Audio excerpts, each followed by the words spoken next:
Xênia, por que você deve ser a candidata do PSOL à Prefeitura de Curitiba? Eu gosto dessa pergunta. Eu acredito que hoje o PSOL é um partido recente, né? E é um partido cuja militância dele tem muito reflexo no movimento estudantil, no movimento sindical, no movimento de luta por moradia, no movimento feminista, no movimento LGBT. E são pautas que conseguem se reconhecer na minha candidatura, né? E as experiências que a gente teve até o momento de candidaturas no PSOL foram de um perfil muito parecido. Se a gente for pensar, o Luiz Felipe, que já saiu governador, o Bernardo, que já saiu a governador, o Bruno, são homens brancos, hétero, servidores públicos. Tudo bem, o Bruno é advogado, mas trabalha também com a burocracia.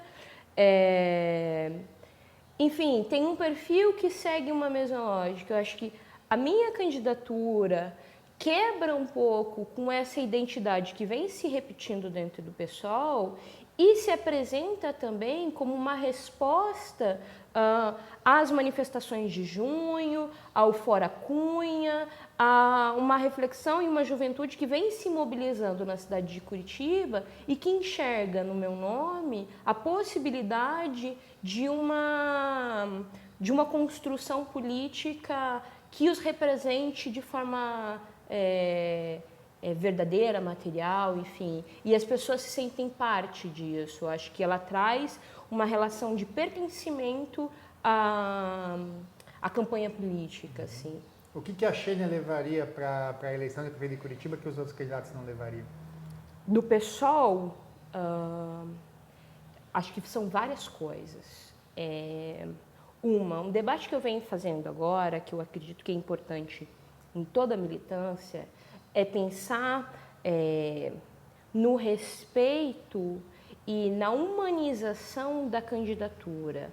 As experiências que a gente tem de candidaturas dentro do PSOL e dentro da militância de esquerda, quando a gente disputa grêmio, sindicato, DCE, movimento estudantil, espaços de eleições, de disputa, as pessoas que se candidatam precarizam a sua própria vida. Se você for perceber, por exemplo, o Bruno emagreceu muito quando foi candidato a vereador, o Bernardo também.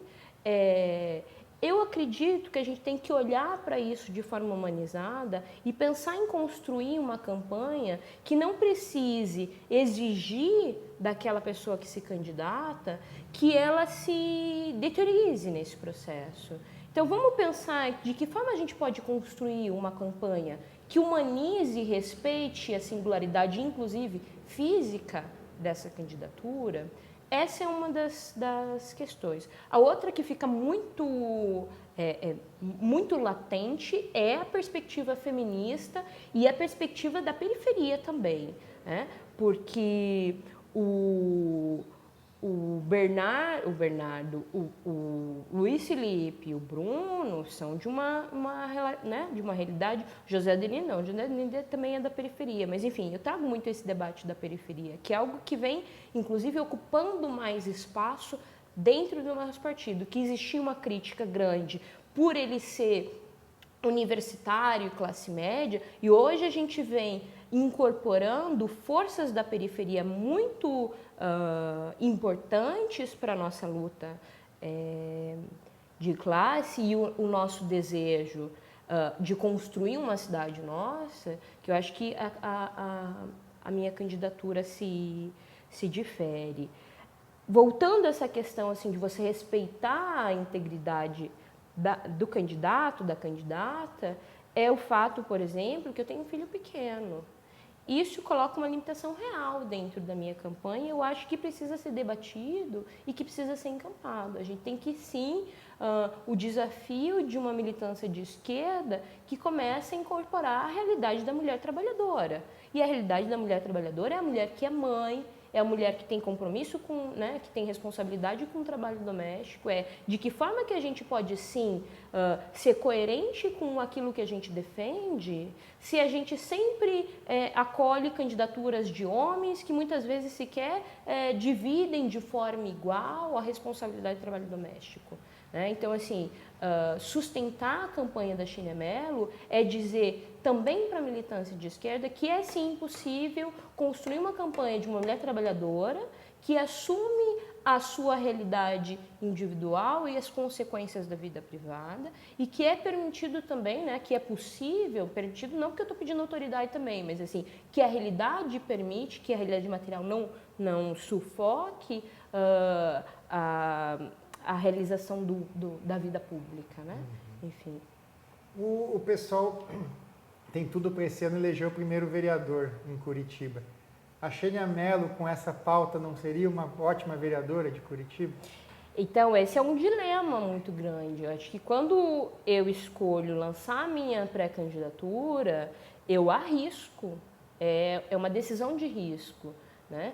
Se eu lanço minha pré-candidatura de prefeita, de certa forma, eu abro mão de disputar a possibilidade real de ocupar um lugar na Câmara de Vereadores. E aí o pessoal tem a primeira vereadora, porque né, a gente pode ter a primeira vereadora também no pessoal. Existem outras mulheres que vão disputar a nossa chapa de vereadores. E seria muito bom ter uma mulher vereadora. Acho que tem, por exemplo, a Fernanda Melchiona, que faz um trabalho excelente, já esteve aqui com a gente, trabalho excelente em Porto Alegre. Mas acredito também que a gente tem que ter uma campanha majoritária que seja aglutinadora das nossas lutas. Né? Então, a gente não pode montar uma chapa excelente para vereança e deixar o cargo majoritário sem essa necessidade que eu acho importante. Que o cargo majoritário tem esse potencial de aglutinar a militância. E acho que aí me colocar como pré-candidato assumir esse compromisso. Então, e qual que deve ser, então, o objetivo da candidatura a prefeito do PSOL nesse ano? Acredito que objetivos são vários. Primeiro é algo que a gente vem construindo já dentro da nossa militância, que é apontar as desigualdades que a Curitiba tem, né? O mito da cidade modelo. Esse é um desafio, né? As pessoas muitas vezes ainda se veem nessa realidade da cidade europeizada, da cidade do transporte coletivo de qualidade. Isso não existe, né? Uma das cidades mais violentas que tem, uma das mais desiguais do mundo, né? Em que existem problemas graves. Então, esse é o desafio de falar sobre a desigualdade. Outro desafio que a gente tem é representar o povo da periferia, a maioria da população de Curitiba, que é aquela que despende 1, 2 horas do seu dia para ir para o trabalho e para voltar. Aquela que fica longe do seu filho, porque tem uma jornada de 8 horas e passa 3 horas no ônibus e vai ver o filho só quando vai dormir. Né? A gente precisa ter alternativas para essa rotina de vida que é tão alienante e tão sem afeto, né? Sem contato, e pensar numa cidade que seja acessível e plural. Né? Porque se a gente for pensar, por exemplo, olhar para os espaços públicos em Curitiba, são poucos aqueles em que você vê as crianças frequentando, as famílias. Mesmo assim, a gente é uma cidade que tem inúmeras praças que são fabulosas. E você não vê essas praças ocupadas pelas pessoas. Você vê, muitas vezes, algo abandonado, A cidade tem que ser para as pessoas, para a gente, né? Então, enfim, Acho que esses desafios que se colocam para